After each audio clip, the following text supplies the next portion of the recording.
자, 이제 앞에 화면 보겠습니다. 우리 어제 스태틱 메서드 관련해서 스태틱 변수와 함께 공부를 좀 했고요. 자, 오늘은 새로운 인자와 매개분수라는 개념을 배울 건데, 일단은 어제까지 배웠던 개념을 활용해서 풀 수 있는 문제를 좀 열어드려 볼 거예요. 지금 열어드리는 문제도 그렇게 어렵거나 하는 문제는 없으니까 수업 페이지 새로 고침 해보시고 5개 올라갔는데 한번 잘 풀어보세요. 그냥 연습 같은 느낌이고요. 생각을 막 엄청 해야 되는 문제는 하나도 없어요. 그래서 쉽게 해결이 가능하실 겁니다. 일단은 요거 좀 해보고 계시면 될 것 같아요. 자, 이제 앞에 화면 볼게요. 너무 간단한 문제 5개긴 했는데 조금 번거로운 작업들이 좀 있어요. 자, 같이 한번 해볼 겁니다. 일단 메인 클래스 안에 있는 내용을 올바르게 수정을 해야 되는 문제였는데, 자, 지금 여러 가지로 문제가 많죠. 이런 문제들 때문에 자동 정렬도 안 되고 있어요. 줄바꿈 들여쓰기 이런 것도 정상적으로 안 되고 있지만, 일단 에러 상황을 좀 해결을 좀 시켜 놓고 다시 자동으로 정렬을 좀 하도록 하겠습니다. 자, 일단 클래스 자동차가 존재하고 달리다라고 하는 메서드가 있어요. 그럼 우리는 클래스 자동차라는 타입을 사용할 수 있을 거고요. 자동차라는 객체도 만들 수 있을 겁니다. 그리고 그렇게 만들어낸 객체한테 달리다라고 하는 메서드를 실행할 수도 있을 거예요.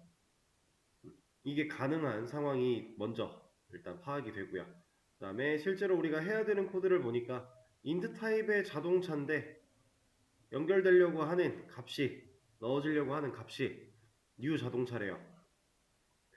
자, 일단은 타입이 맞지 않아서 문제, 그리고 객체를 만드는 코드 자체도 지금 문제가 좀 있죠. 소괄호가 빠져 있으니까 우리는 두 가지 문제가 이 한 줄에 공존하고 있어요. 그럼 이 문제를 해결하기 위해서는 얘가 정수값이 되거나 아니면 int라는 타입이 자동차 객체를 받아들일 수 있는 타입으로 바뀌거나 둘 중 하나가 돼야 될 것 같네요. 그죠? 근데 우리가 지금 해야 되는 상황을 밑에까지 연동해서 보니까 흐름을 좀 보니까 결국 이 자동차라고 하는 변수를 사용해서 메서드를 호출하려고 하고 있어요. 그러면 int 값 여기다 정수를 넣어주는 행위로는 이걸 절대로 극복할 수가 없기 때문에 얘가 바뀌는 게 조금 더 적절하겠죠. 자동차 타입으로 바꿔서 객체를 정상적으로 만들어 놓고 연결시키는 과정. 그리고 나서 달립니다 라고 하는 메서드를 호출하는데 안타깝게도 그런 메서드가 없어요. 이거 없으니까 만들어도 되긴 할 거고요. 아니면 만들어져 있는 녀석으로 바꿔서 사용해도 되겠죠. 상황에 따라 이거는 그때그때 다른 결과를, 다른 방식을 생각을 해야 되겠지만 지금 여기서는 이렇게 해결하는 게 가장 합리적인 답변이 될 것 같습니다. 자, 그리고 이 문제랑 연관이 있는 상황은 아니긴 하지만 우리가 이제 어제 스태틱까지 완벽하게 공부를 했으니까 제가 얘를 이렇게 한번 바꿔볼게요. 그리고 제가 얘를 주석을 걸면 가능하죠. 스태틱 메서드는 클래스한테 직접 호출하는 거니까 가능하죠. 객체를 만들어서 변수에 연결하고 해도 가능하죠. 자, 이걸 보여드리고 있는 이유, 제가 저번에도 한번 언급을 드리긴 했었는데 그때는 아직 우리가 이런 스태틱이나 개념 같은 거를 완전히 알기 전이었으니까 한번 다시 말씀드리는 거예요. 변수 이름을 지을 때 우리가 한글 이름을 잘 쓰지 않는 이유, 얘가 스태틱 메서드라면 이렇게 썼을 때 만약에 이 노란색 경고가 없으면 우리는 이걸 보고 몰라요. 이게 지금 스태틱 메서드인지 아닌지를 지금 경고 때문에 유추가 가능하긴 하지만 그런 표시가 나지 않는다면 모릅니다. 근데 이러면 확실히 알 수 있죠. 변수를 만든 적이 없는데 사용이 가능해? 그럼 얘는 무조건 스태틱 메서드야 라는 걸 우리가 그냥 분석할 수 있어요.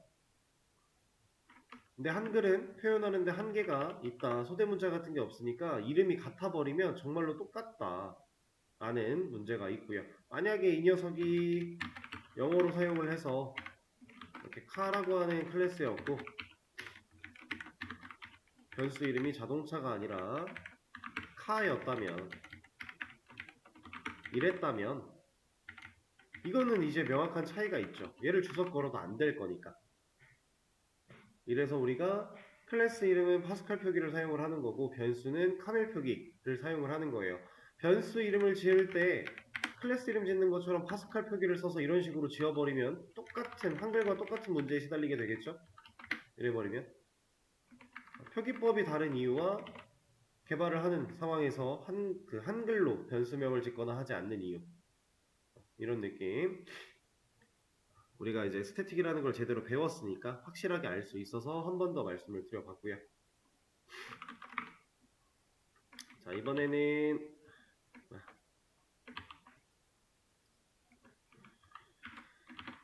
아래 코드가 실행되도록 해달라. 자, 그러면 이 코드를 실행한다라는 건데 지금 당장은 뭐라고 해요? 이거 왜 뭐라 그러죠? 이거 왜 못해요? 자동차 객체를 만들 때 사용할 설계도가 없으니까. 그쵸? 그렇다는 얘기는 설계도가 필요하다라는 거고, 그 설계도의 이름은 우리가 만들려는 객체 타입 따라가야겠죠, 당연히. 자, 그리고 달리다라는 메서드가 없기 때문에 문제가 생기는 거니까 메서드도 만들어주면 되겠죠. 그리고 뭐 아무것도 안 넣어도 실행은 잘 되겠지만 얘가 실행됐다라는 걸 그냥 눈으로 보기 위해서 이런 거 하나 적어놓고 실행해 보면 실행하는데 문제 없을 거고요. 자, 그런데 만약에 이 문제가 이렇게 적혀 있었다면 우리는 달리다라고 하는 메서드를 인스턴스 메서드로 만들면 돼요. 방금 전에는 new 자동차 객체를 하나 만들어 놓고 거기한테 메서드를 호출하고 있었으니까 우리가 당연히 인스턴스 메서드로 자연스럽게 만들었어요. 근데 문제 자체가 만약에 이랬다면 이거는 이 달리다라는 메서드를 인스턴스 메서드로 만드는 게 맞아요. 얘는 일반적으로는 스태틱 메서드로 만드는 게 맞겠죠. 그걸 컴퓨터도 알아요. 그래서 알아서 스태틱 붙여주잖아요. 그죠? 자, 그런데 이런 상황이라면, 이렇게 되어 있는 상황이라면 얘는 100% 무조건 스태틱으로 만들어야만 해 라고 볼 수는 없어요. 왜냐면 우리가 여기다가 이제 추가적인 코드를 적지 말라라는 얘기가 없었기 때문에, 이러면 이제 인스턴스 메서드로 만들어도 문제가 없잖아요. 그쵸? 제가 이렇게 상황을 바꿔가면서 계속 말씀드리는 이유가 우리가 개발을 할 때는 어떤 게 필요할지 모릅니다. 그때그때 달라질 거예요. 순간순간마다. 그런 것들을 잘 판단해서 내가 지금 인스턴스 메서드를 사용해야 하는지 스태틱 메서드를 사용해야 하는지 이런 차이를 잘 느끼시고 적절한 걸 선택하실 수 있게끔 생각하는 그런 느낌이었다라고 보시면 될 것 같고요. 다음 문제는 클래스 5개 이상 만들고 각각을 객체화해서 메서드로 호출해라 라고 하고 있네요. 자, 객체화해서 메서드로 호출하라고 했으니까 얘는 인스턴스 메서드를 사용하는 게 조금 더 바람직한 모습이겠죠. 그리고 클래스 5개 그냥 만들면 되니까 이거는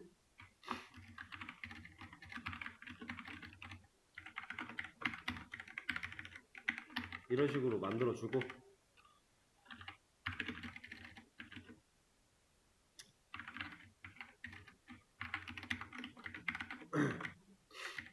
이런 식으로 또 만들어주고, 이제 이런 식으로 클래스 5개 만들어 놓으면 되겠죠.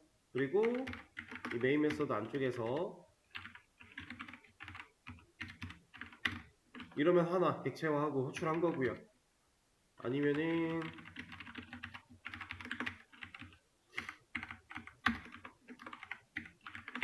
이래도 객체화 하나 해서 호출한 거고요. 이런 식으로 그냥 만들어 놓고 여러분들이 어떤 방식을 쓰든지 간에 적절하게 사용해 주면 문제는 해결이 되겠죠. 5개를 다 하진 않을게요.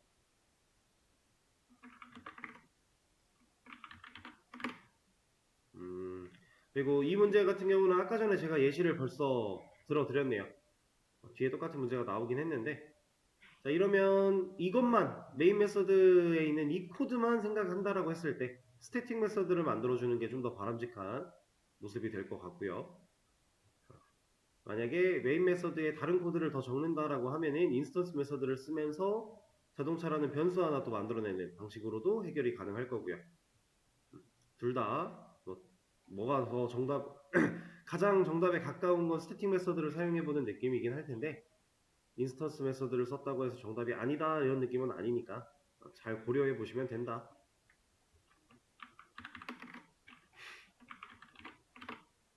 자, 이번에는 구구단을 만들어 달래요. 자, 구구단 우리 많이 만들어 봤죠? 실질적으로 여기에 적혀 있는 것처럼 2단부터 9단까지 한 번에 다 찍는 이런 걸 해본 적은 없긴 한데, 구구단 자체를 만들어 본 적은 꽤나 많습니다. 반복문을 배울 때부터 여러 번 해봤어요. 그리고 단순하게 메인 메서드 안쪽에서 만들어다가 그냥 실행하고 끝나는 게 아니라 이 구구단 출력기라고 하는 클래스를 통해 작동이라고 하는 메서드를 만들어서 구구단을 처리할 수 있게끔 우리가 지금 상황이 주어졌죠. 그럼 일단 작동이라는 메서드부터 필요할 것 같고요. 이 메서드의 안쪽에서는 구구단이 찍혀야 돼요.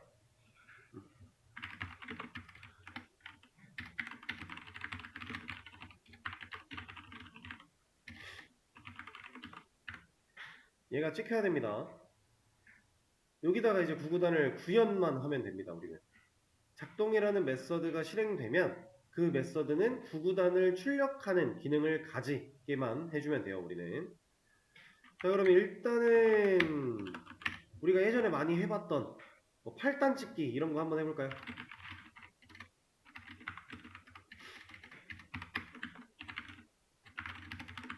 포문을 사용해도 좋고 while문을 사용해도 좋아요. 여러분들 이거는 편하신 대로 하셔도 괜찮습니다.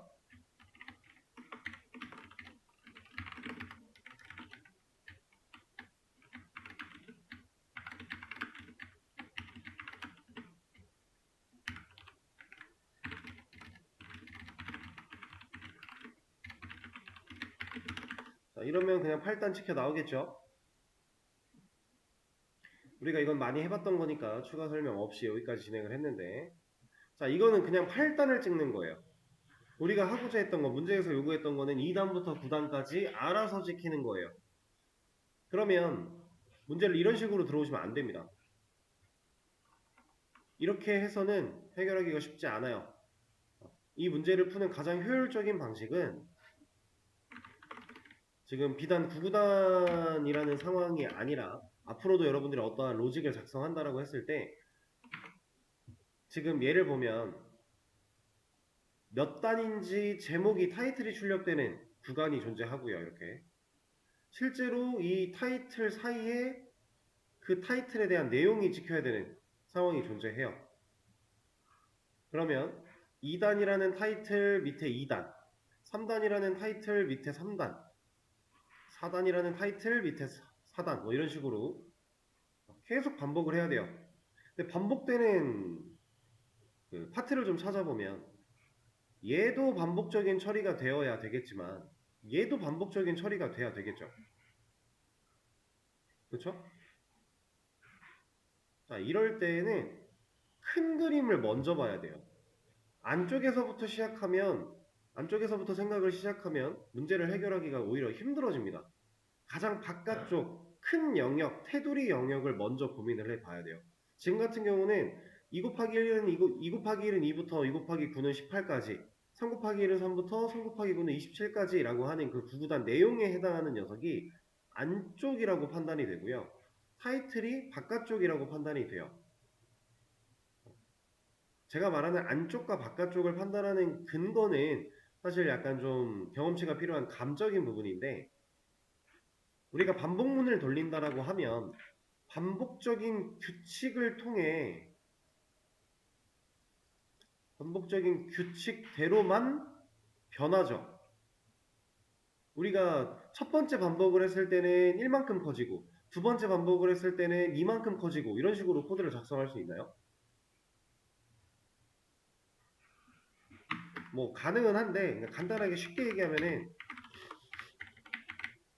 i가 1부터 9까지 일씩 증가하는 로직을 우리가 적어 놓은 거예요.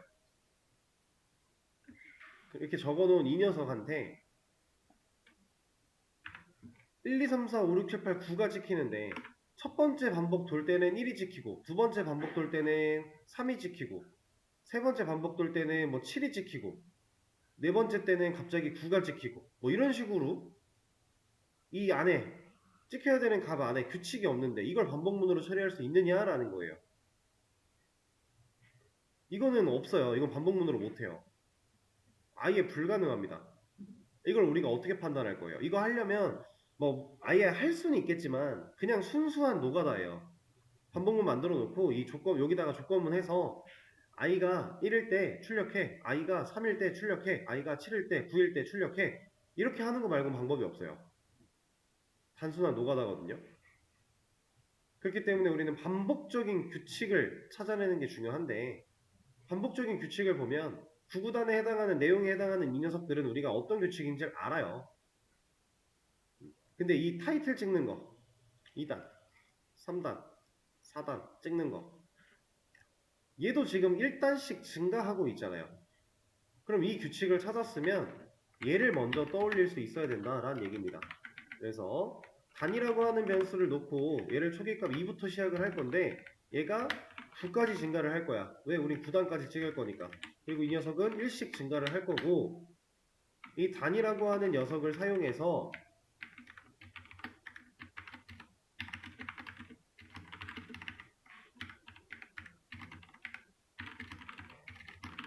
이 타이틀에 해당하는 내용 부분을 먼저 찍을 거야. 껍데기를 만들어 놓는 거예요. 왜냐하면 이 껍데기 사이에 2단, 껍데기 사이에 3단 이런 식으로 들어가야 되니까. 첫 번째 반복문이 한 번 반복됐을 때 그 안쪽에 있는 반복문이 구구단을 찍어주면 해결이 된다라는 거죠. 그러니까 분리를 시켜서 보겠다라는 거예요. 이 타이틀이라는 부분과 내용이라는 부분을 이거 우리 그 중첩 반복문 배울 때 1, 2, 3 10번 찍는 거 이거 하면 1부터 10까지 1씩 증가하면서 총 10번 반복하는 반복문 만들어 놓고 그 안쪽에서 1부터 3까지 찍는 반복문 하나 더 만들어낸 거 이거랑 똑같은 개념이죠. 껍데기 만들어 놓고 이 안쪽에서 이름을 한번 찍었다면 이제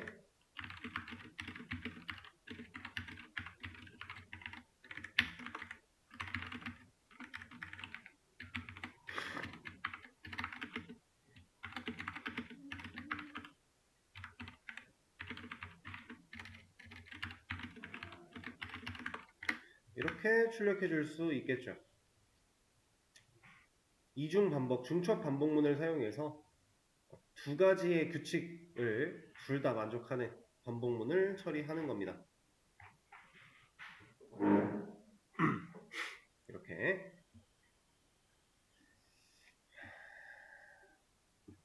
그리고 사실 이 문제는 메서드를 활용해 보는 문제이면서 그 메서드 안에 우리가 원하는 어떠한 기능을 정상적으로 만들어낼 수 있느냐까지 그런 거를 판단하는 문제였어요.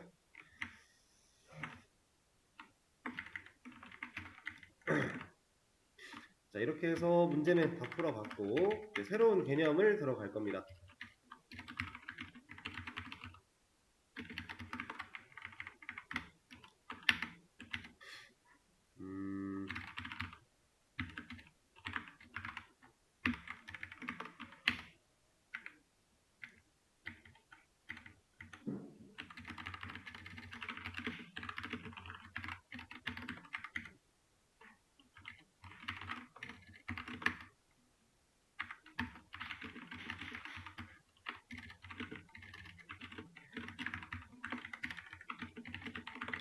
자, 이 코드 실행하면 뭐 나옵니까?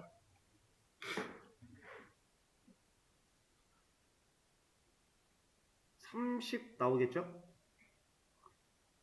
콘솔에 30이라는 출력의 결과가 나올 거예요. 당연한 얘기예요. 왜? 계산기 클래스한테 합이라는 메소드 호출, 합은 스태틱 메소드니까 잘 호출될 거고요. 그랬을 때 이 안에서 A와 B 선언되고 초기화가 됐는데 각각 10과 20. 그럼 얘는 10으로 치환, 20으로 치환. 그럼 10과 20을 더한 30이 이 자리에 남게 될 거고. 그럼 30 출력하는 거. 당연한 얘기죠.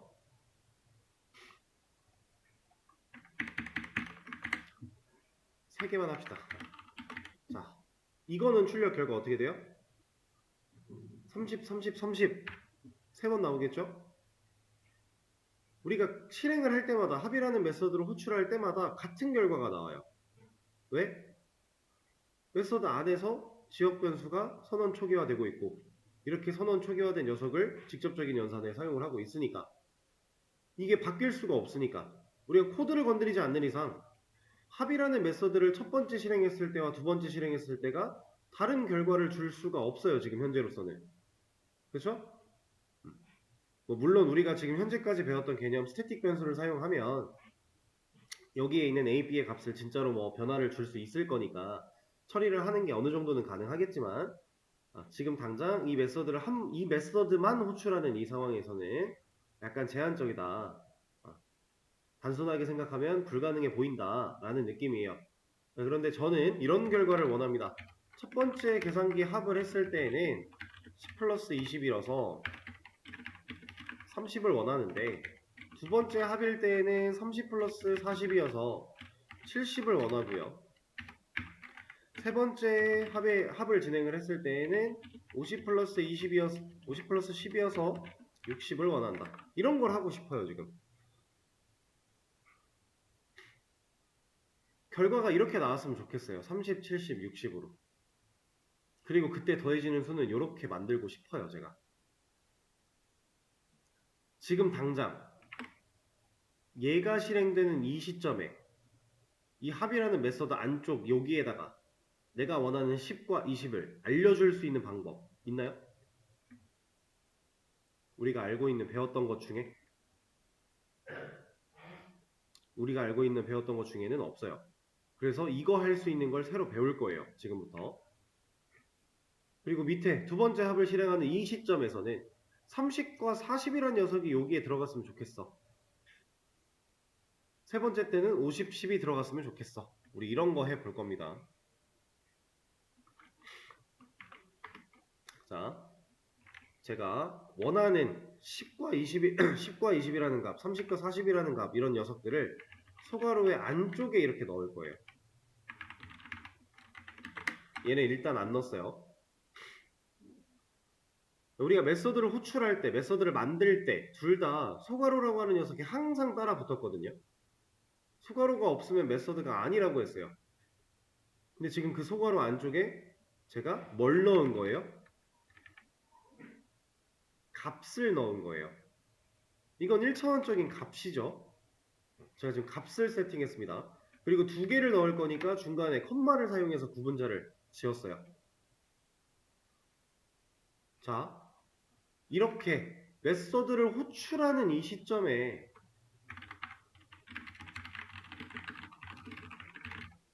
소괄호의 안쪽에 넣어주는 값을 우리가 인자라고 합니다.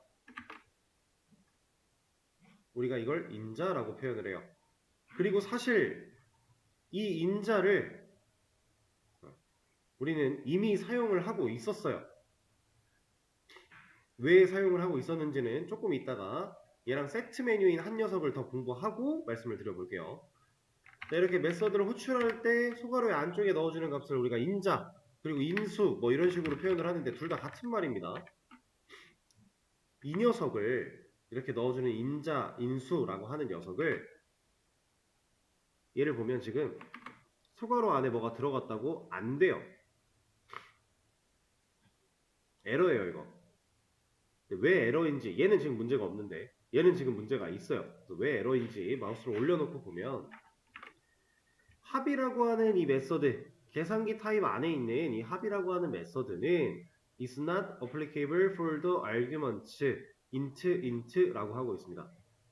이 인자 인수가 arguments예요. 칸이 없으니까 여기 써있는 arguments 이거를 인자인수라고 합니다. 그래서 우리가 이거를 args라고 보통 표현을 해요. args라고. 자, 이게 인자라는 뜻인데, 자, is not applicable for the argument int. 이거 약간 받아들일 수 없다의 느낌으로 보시면 돼요. 뉘앙스 파악할 때. 그래서 인자, int, 정수에 해당하는 인자를 이 계산기 타입 안에 있는 합이라는 메서드가 정상적으로 받아들일 수가 없어 라고 하는 겁니다. 그 말인 즉슨 받아들일 수 없어서 에러니까 받아들일 수 있게 만들어 준다면 에러는 해결이 되겠죠. 자, 제가 값을 소괄호의 안쪽에 넣었기 때문에 얘를 받아들이는 녀석도 소괄호의 안쪽에 넣을 거예요. 자, 근데 우리가 자바라는 언어를 사용하면서 값을 받아들인다, 저장한다 하려면 뭐가 필요해요? 변수가 필요하겠죠. 그래서 여기다가 변수를 이렇게 만들어 줄 겁니다.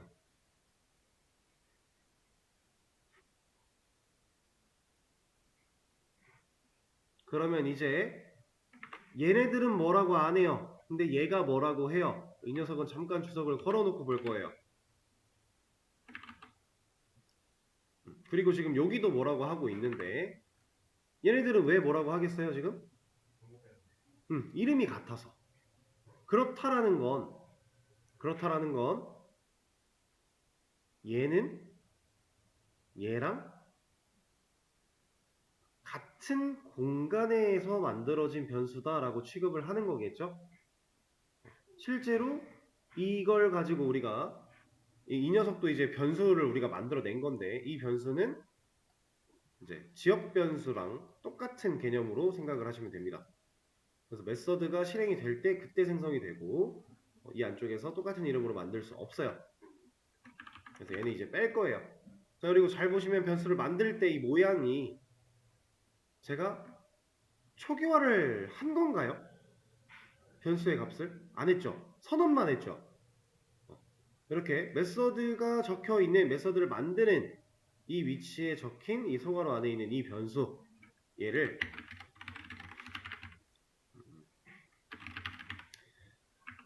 우리가 이 메서드를 만들 때 사용하는 이 부분을 이제 선언부라고 표현을 하는데 소괄호까지가 선언부예요.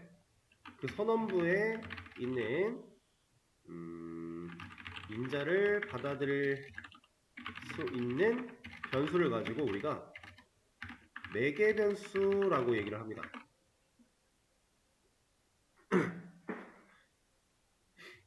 이게 왜 매개 변수냐면 메서드가 만들어지는 이쪽은 클래스의 내부예요. 근데 메서드를 호출하는 위치에서 넣는 이 인자를 넣어주는 이 위치는 메서드의 외부죠. 클래스 외부, 아예 지금 별다른 공간이에요. 근데 우리는 얘를 호출할 때 내가 원하는 값을 주고 싶어요. 그래서 메서드의 외부와 내부를 연결하는 매개체다 라고 해서 우리가 매개 변수라고 부릅니다. 그리고 이 녀석은 영어로 파라미터라고 표현을 해요. 그래서 argument랑 파라미터, 이게 인자랑 매개 변수라는 얘기인데, 자, 매개 변수를 만들 때 주의해야 될 사항은 초기화를 직접 하지 않습니다. 매개 변수는 선언만 해요. 그리고 얘는 지역 변수의 일종으로서 기본적인 변수가 가지는 특징은 지역 변수랑 동일하다라고 보시면 돼요. 당연히 명명 규칙도 따라줘야 될 거고요.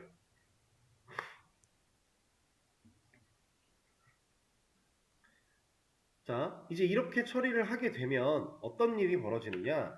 합이라고 하는 메서드를 호출하는 첫 번째 호출에서는 제가 원했던 30이라는 값 잘 나왔고 두 번째 호출에서는 70이라는 값이 잘 나왔어요. 왜냐?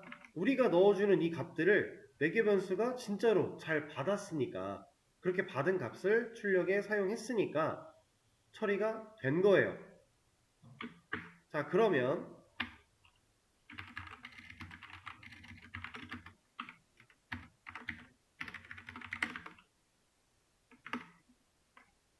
자, 이 코드를 실행하면 얘를 빼죠. 지금은 큰 의미 없으니까. 이렇게 생겨먹은 코드를 딱 실행을 했다. 그럼 출력이 한 메서드 2번 실행하는 거니까 한 번 실행당 2번의 출력이니까 어쨌든 4줄이 나올 거예요. 그죠? 어떻게 나옵니까 이거? 예상해 보시는 거예요.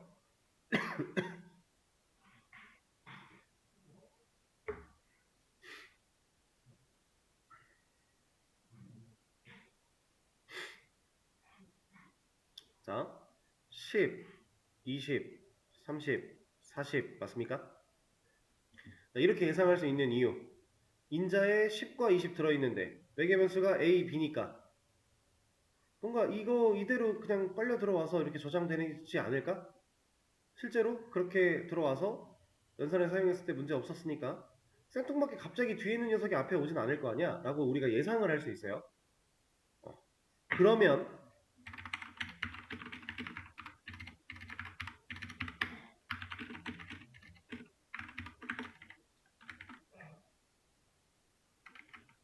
아니다.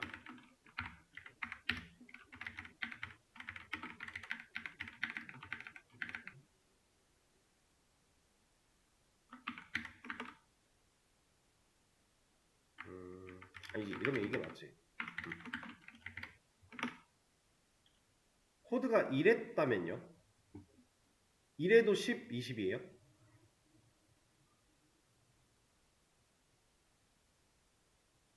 자, A는 20이고 B는 10이에요. 얘는 지금 10이고 얘는 20이죠. 근데 A와 B, 여기도 A와 B인데 변수 이름이 같네요. 그러면 B가 얘를 찾아가고 얘가 여기를 찾아온다면 20, 10이 되지 않을까? 라고 우리가 생각을 할 수도 있어요. 지금 제대로 배우기 전이니까 예상하는 거니까 이렇게 생각이 될 수도 있는데 전혀 이렇지 않습니다. 자, 왜 그러냐면 변수를 선언하고 초기화, 선언하고 초기화, 그리고 값으로서 사용이면 컴퓨터는 이 자리에 뭐 한다고 했죠? 결과를 치환한다라고 했어요. 변수가 가진 값으로 이 자리를 치환하고 결과적으로 이 최종적인 결과를 가지고 실행을 한다라고 했습니다. 그냥 10과 20이에요. A, B는 아무런 의미가 없어요. 그래서 그냥 똑같이 10, 20이 되는 건데 그러다 보니까 당연히 매개변수와 인자는 순서를 따라가요. 무조건이에요. 여기 첫 번째로 온 인자는 무조건 첫 번째로 매개변수한테 가요. 첫 번째 매개변수한테. 두 번째로 온 인자도 무조건 두 번째 매개변수한테 가요. 만약에 인자와 매개변수 하나 또 있다면 세 번째 인자는 세 번째 매개변수한테 가요. 이게 이름이 같고 어쩌고를 다 떠나서 그런 거 필요 없어요. 무조건 순서예요. 무조건. 이게 정말 어느 정도로 무조건이냐면 우리가 인자로 정수만 쓸 수 있는 건 당연히 아니에요. 뭐 정수와 스트링, 뭐 정수랑 뭐 불림, 뭐 정수를 아예 안 쓰고 실수랑 캐릭터, 뭐 어떤 게 됐든 인자에 모든 데이터 타입을 다 사용할 수 있는데 제가 예를 들어 여기다가 문자를 넣어요. 그럼 지금 정수 하나, 문자열 하나, 인트와 스트링이죠. 근데 제가 얘를 스트링으로 바꿔요. 안 되죠. 왜 안 되는지를 보면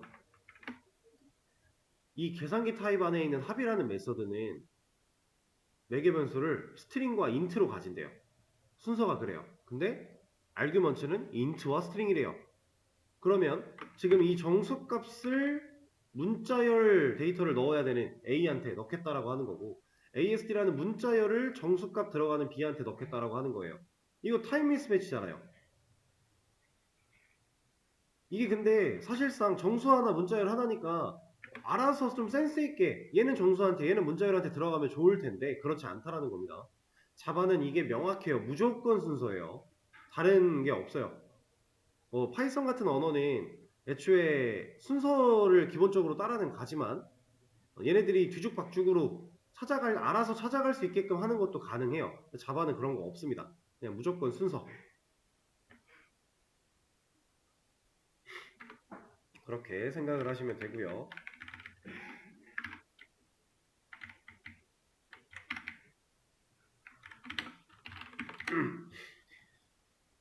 자, 그리고 이렇게 사용하는 인자 매개 변수 이 녀석은 개념 자체는 이렇습니다. 매개 변수는 메서드가 만들어지는 시점에 변수가 선언이 되어 있어요. 근데 우리가 지역 변수는 특징 중에 하나가 개발자가 직접 초기화 안 하면 기본값으로 초기화 안 해주죠. 그쵸? 이거는 초기화를 해야만 쓸 수 있는 변수잖아요. 지역 변수의 일종이라 그랬으니까. 실제로 우리가 뭐 int c 같은 거 선언만 해놓고 이 c를 여기서 사용하겠다라고 하면 이거 안 되잖아요. 에러 나죠. 매개 변수도 똑같다는 얘기예요. 그래서 얘가 지금 선언이 됐는데 얘를 초기화하는 과정은 누가 하는 거냐? 인자가 하는 거예요. 인자가 세팅되면 이 인자 값이 여기로 전달되어 와서 A라는 변수에게 이 과정을 해주는 게 인자와 매개 변수입니다.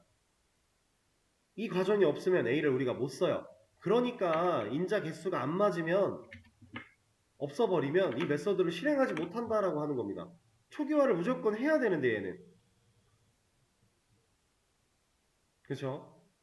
그리고 반대로 생각해도 똑같아요. 인자를 넣었는데 매개 변수가 없다면 이러면 여기서 이거 인자는 있는데 매개 변수를 받을 준비가 안 됐네? 받아들일 수가 없다네? 라고 하는 이유가 자바에는 이렇게 값만 쓰는 거 없다 그랬죠. 근데 지금 값만 쓰여져 있는 거예요. 변수 없이. 그러니까 에러가 날 수밖에 없죠. 우리가 그동안 배워왔던 개념들이 사실 이 인자와 매개 변수를 이해하는데 그냥 다 밑받침이 되어 있는 겁니다. 이런 게 이제 인자 매개 변수의 가장 기본적인 내용이에요. 자, 그러면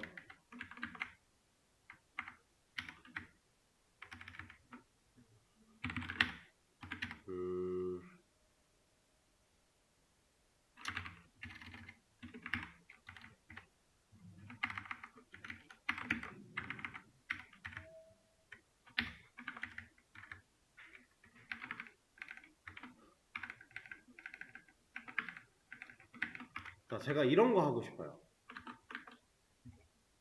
보세요. 이때는 그냥 무조건 50 나왔으면 좋겠어요. 인자를 넣지 않은 합을 실행할 때는. 근데 인자가 들어있는 합을 실행할 때는 그 인자만큼 인자에 써져 있는 값들을 더한 결과를 얻고 싶어요. 자, 이거 어떻게 할 수 있을까요? 일단 지금 우리에게는 인자가 매개 변수가 없는 합이라는 메서드가 이미 있죠. 코드 상황에. 얘를 사용해서 이래버리면 일단 두 개는 해결이 돼요. 이거 두 개는, 위에 거 두 개는. 근데 밑에 있는 걸 하기 위해서는 우리가 합이라고 하는 메서드를 하나 더 만들어내야 되고, 여기에는 매개 변수가 필요하고 이 매개 변수끼리 더하는 과정이 필요해요. 자, 근데 이걸 보면 얘도 합이고 얘도 합이에요. 지금 메서드의 이름이 같죠? 메서드명이 중복됐어요. 근데 원래 우리가 한 클래스 내에서 메서드명이 중복되면 못 쓰죠.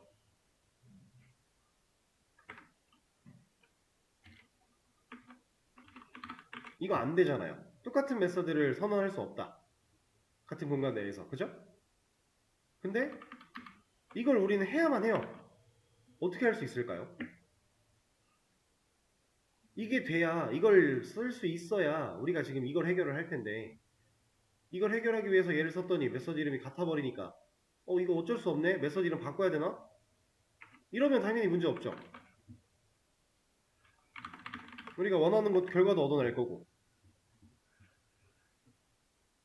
근데 합 1이 아니라 합으로 처리하고 싶어. 어떻게 이거 메서드 이름 똑같이 안 되나? 얘는 됩니다.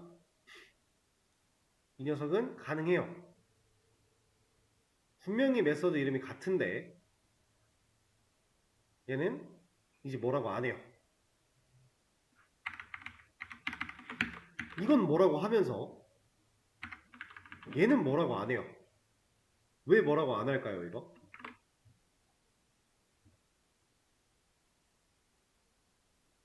이거 왜 될까요? 이게 왜 될지를 우리가 충분히 유추할 수 있어요.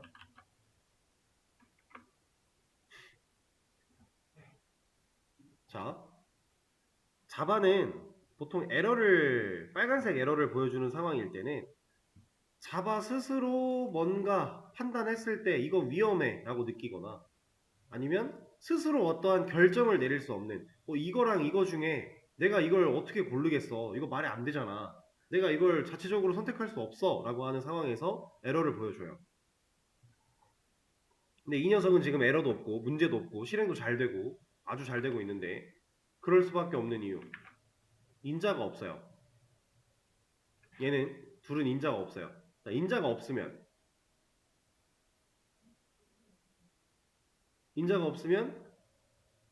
이렇게 실행을 했을 때, 얘네 둘이 실행이 됐을 때 얘가 실행될 수 있는 가능성이 있어요? 없죠. 제가 좀 전에 말씀드렸던 거, 변수를 선언해 놨으면 이거 지역 변수니까 초기화를 해야만 쓸 수 있다 그랬죠. 근데 인자가 없다라는 건 얘네 초기화를 못하는 거잖아요. 그럼 자바 입장에서 이 인자가 없는 합이라는 메서드를 실행할 때에는 얘랑 얘 중에 둘 다 합이기 때문에 이름이 같으니까 얘랑 얘 중에 나 지금 누굴 해야 돼? 라는 고민을 안 한다라는 거예요. 할 수가 없어요. 얘는 얘를 실행할 수조차 없으니까. 그래서 무조건 얘는, 이 둘은 얘한테 가요. 그럼 자바가 일단 고민을 안 해요. 그 다음 이거 상황. 인자가 두 개 있습니다. 이 녀석들이 얘를 해야 되나 얘를 해야 되나를 고민할 이유가 얘도 똑같이 없죠. 인자가 두 개 있다라는 건 값이 두 개가 쓰여 있다라는 건데 자바에서 값만 쓰여져 있는 경우는 없으니까 이 값들이 들어갈 수 있는 공간이 있는 곳을 알아서 찾아간다 라는 겁니다. 그래서 얘는 같은 이름의 메서드지만 인자와 매개 변수가 다름으로 인해 다른 메서드 취급을 해줘요. 이걸 우리가 OOP의 특징 4가지 중에 여기 중에 다형성에 해당하는 오버로딩이라는 개념이에요. 이게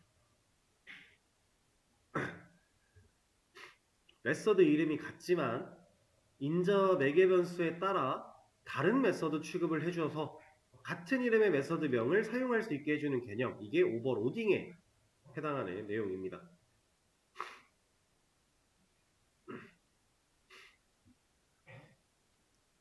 자, 이게 좀 헷갈리신 분들은 쉽게 이해할 수 있는 방법이 있어요. 이게 딱 들어맞는 개념인 건 아니지만 이해할 때 그냥 쉽게 이해를 하기 위해서는, 자, 이만큼의 코드에서 메서드 명은 누구예요? 합이죠. 얘도 합이죠.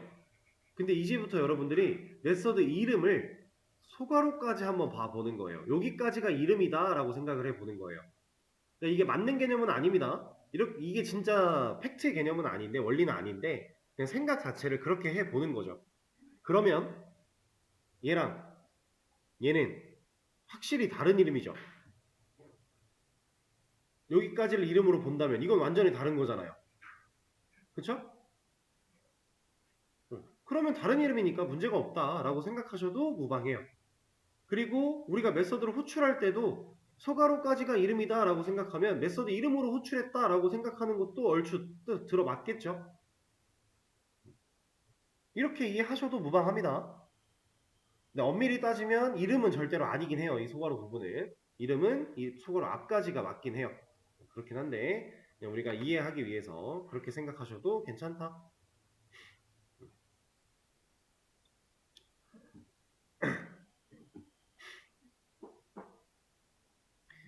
자, 다형성에는 오버로딩이라고 하는 녀석과 오버라이딩이라고 하는 녀석 두 개가 있는데 둘이 이름이 좀 비슷하지만 전혀 다른 개념이니까 잘 생각하셔야 돼요. 그중 우리는 오버로딩이라고 하는 개념을 지금 막 배운 참입니다.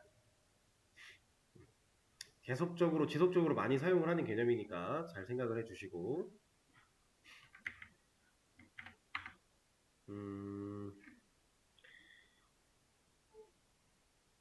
그러면 여러분들 한번 이거 예상해 보세요.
자, 이거 제가 주석을 풀면 가능할까요?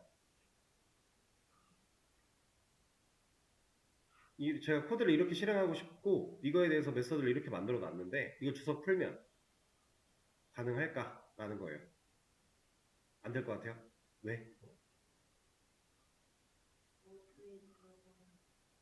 어디에 들어갈지 못 찾아서? 얘는 정수 정수, 스트링 정수, 정수 스트링.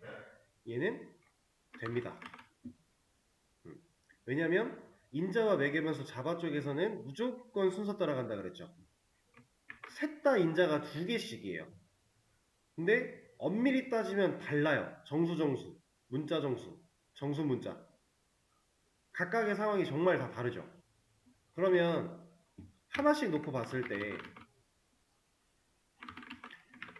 인트를 받기 위해서는 인트가 필요해요. 그러니까 인트 있는 녀석을 찾아갈 거예요. 절대로 얘는 이 녀석은 스트링 인트를 받아들일 수 있는 여기로 들어갈 수가 없어요. 왜냐면 여기에 10을 넣겠다라고 하면 이거는 초기화가 안 될 거니까. 그쵸? 그래서 얘는 고민하지 않고 인트를 찾아갑니다. 두 번째 이 녀석 마찬가지. 스트링 인트이기 때문에 무조건 스트링 인트를 찾아갈 수밖에 없어요. 이렇게. 본인 타입에 맞게끔. 그리고 이 녀석도 마찬가지. 인트 스트링이기 때문에 본인 타입을 넣을 수 있는, 받아들일 수 있는 녀석을 찾아가야 돼요. 그래서 얘가 없을 때 얘는 에러예요. 제가 아까 전에 말씀드렸던 자바에서는 인자 매개변수가 무조건 순서니까 이게 어련히 알아서 인트한테 스트링한테 들어가주면 좋겠지만 그런 거 없다라고 했어요. 그래서 지금 얘는 이런 걸 인트 스트링을 받아들일 수 있는 메서드가 없으니까 뭐라고 하는 건데 있으면 뭐라고 안 한다라는 거죠. 이렇게. 그래서 가능합니다. 이걸 보고 우리가 생각해야 되는 거, 오버로딩은 인자가 있고 없고만 판단하는 게 아니라 인자의 개수, 이게 즉 매개변수의 개수랑 똑같은 얘기예요. 인자의 개수 아니면 타입, 이거에 따라서도 아예 다른 메서드 취급을 해준다. 그러니까 실제로 보시면 여기까지를 이름으로 봤을 때 이 두 녀석은 다른 이름이잖아요. 그쵸? 이건 약간 이런 느낌이죠. 사람 이름이 이게 만약에 가나다였다면 얘는 가다나잖아요. 그럼 다른 거죠. 이런 느낌이에요. 그래서 인자 매개변수에 대한 개념 알아봤고, 자, 그리고 한 가지만 좀 더 알려드릴 건데 이거는 여러분들이 지금 이해를 못 하셔도 괜찮은 부분이고 그냥 알면 좋고 몰라도 상관없는 내용이에요. 그거에 대해서 하나만 얘기를 좀 드려보도록 할 겁니다. 여러분들이 실제로 이걸 막 만들어서 사용할 일이 거의 없어서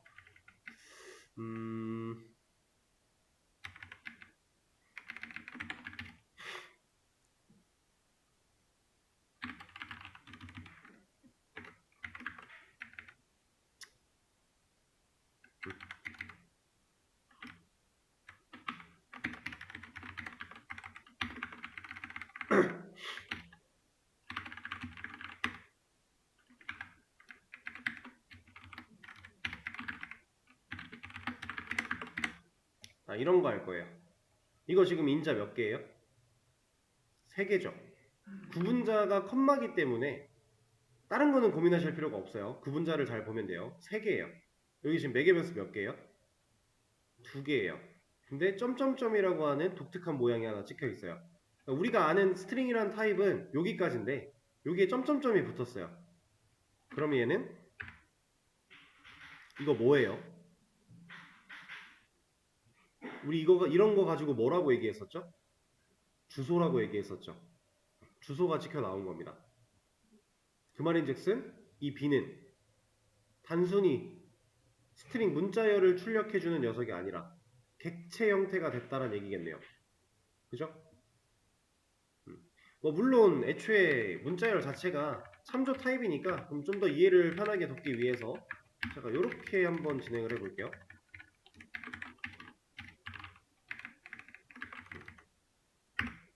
이래도 객체가 됐죠. 인트는 기본 자료형 타입인데 객체가 돼버렸어요. 왜? 이 녀석은 이제부터 리모컨을 들고 있을 거거든요. 그리고 리모컨을 누르겠다라고 했을 때 보이는 이걸 보면 이거 어디서 많이 봤죠? 이 랭스 길이였는데 누구의 길이? 배열의 길이. 이거 지금 배열이구나.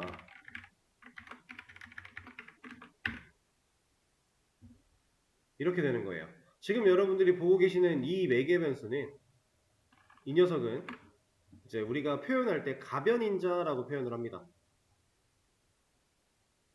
가변인자. 가변이라는 거는 변하는 거죠. 상황에 따라 바뀔 수 있다라는 거예요. 가능하다. 변화가 가능한 인자다. 그래서 우리가 지금 3개를 넣었단 말이에요. 근데 받는 건 2개인데 받아줘요. 실제로 문제가 없어요. 왜? 얘가 가변인자니까.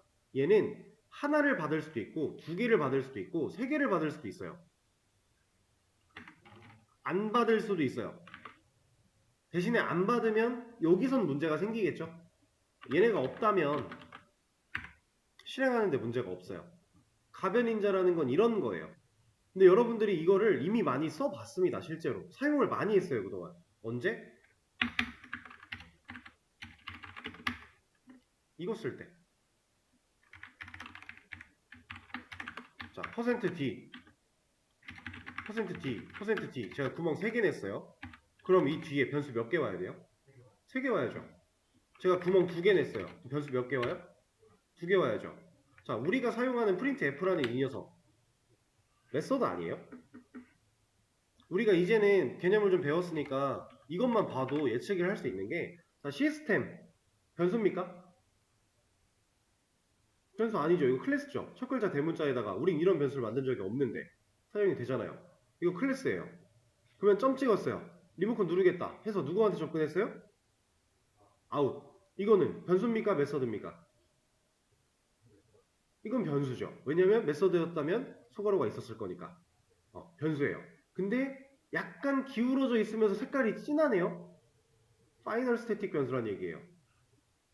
그리고 그 변수한테 리모컨 또 누르겠다 라고 해서 printf라고 하는 이제야 소괄호가 나왔으니 이제 메서드를 호출하는 겁니다.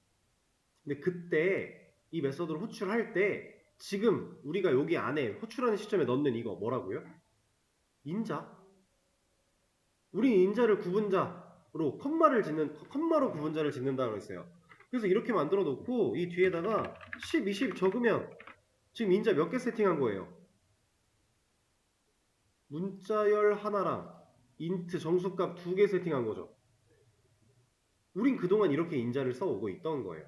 그럼 이 printf라는 녀석은 이 메서드를 만들어져 있는 곳을 가보면 매개 변수가 있을 텐데 그 매개 변수 n은 스트링 타입으로 데이터를 하나 받겠다라고 하나 만들어져 있을 거고요. 그 뒤에는 이제 가변 인자를 사용해서 어떠한 값도 받아들일 수 있는 무언가가 만들어져 있어요. 자, 시스템 일단 클래스입니다. 보이죠?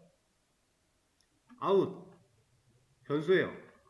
static final print string 타입의 out이라는 변수입니다. 그리고 printf 메서드죠. 스트링 포맷이라고 하는 매개변수 하나에다가 오브젝트 .args라고 하는 매개변수 하나. 여기서 말하는 오브젝트는 자바의 모든 타입을 어우를 수 있는 꼭대기에 존재하는 자바 그 자체인 객체라는 녀석이에요. 그래서 얘는 스트링도 인트도 뭐 더블도 이런 거 상관없이 어떤 데이터 타입이어도 여기로는 다 일맥상통하게 되어 있어요. 그래서 그걸로 가변인자를 받겠다라고 만들어져 있습니다. 그러니까 우리가 때에 따라 구멍이 몇 개냐에 따라 여기에 들어가는 값들이 개수가 바뀌었던 거예요. 그리고 얘네들을 써줄 때 컴마를 찍을 수밖에 없었던 이유, 우린 인자를 구분자로 인자를 넣어줄 때 구분자를 컴마로 해야 되니까 이렇게 써왔던 겁니다. 실제로 사용하던 방식이고요. 그러면 이렇게 들어갔을 때 이 뒤에 있는 이 녀석이 자동으로 배열의 형태로 변환되어 들어간다. 여기로 들어오게 되면 이런 개념이고, 자 이제 문제 가변인자라는 건 이런 건데, 여기서 이제 주의해야 될 사항 같은 경우는 이제 이 가변인자를 쓰지 못하는 상황이 있어요. 언제? 가변인자는 이거 어떨까요? 이거 가능할까요? 어떨 것 같습니까? 매개변수가 가변인자만 있어요. 그러면 아까처럼 해보면은 값 2개 넣는다라고 했을 때 이거 됩니까? 돼야죠. 이건 되는데 이건 안 돼요.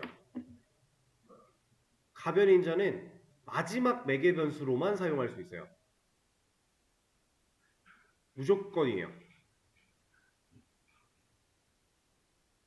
이거 말고도 가변인자를 사용하지 못하는 좀 제한적인 상황들이 몇 가지가 더 있긴 한데 이 정도만 이해를 하고 계셔도 괜찮습니다. 그래서 이런 개념도 있고요. 그리고 아까 전에 제가 인자와 매개변수 처음 말씀드릴 때 여러분들은 인자 매개변수 계속 쓰고 있었다. 그게 이제 프린트 출력문에서도 있지만 사실 이 녀석도 잘 보시면 이거 메서드인데 소괄호 안에 뭐 들어있어요? args라는 스트링 배열 타입의 변수 들어있죠. 이거 뭐예요? 우리가 방금 배운 걸로 이거 뭐라 그래요? 매개변수. 메서드가 만들어지는 곳에 써있는 변수니까 매개변수죠. 우리 계속 써왔어요.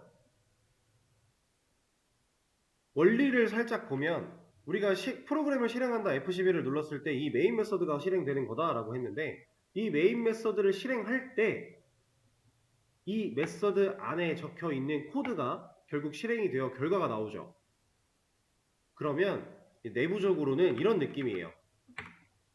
메인 메서드 안에 적혀 있는 여기에 있는 이 코드들을 스트링 배열의 문자 형태로 얘가 세팅을 받는다라는 거고 그 내용을 실행했을 때 콘솔에 결과를 보여준다라는 느낌이에요.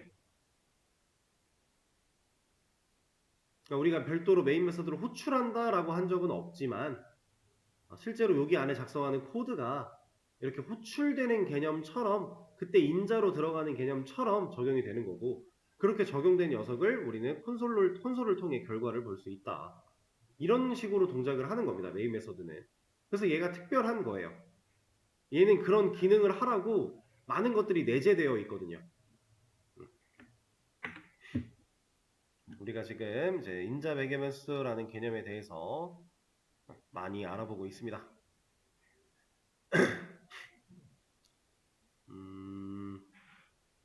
뭐 직접 해서 보여드리진 않았지만 우리가 이제 1차원적인 값 혹은 문자열 값 이런 것만 가지고 해봤지만 인자에는 당연히 객체 컨트롤하는 리모컨도 들어갈 수 있고요.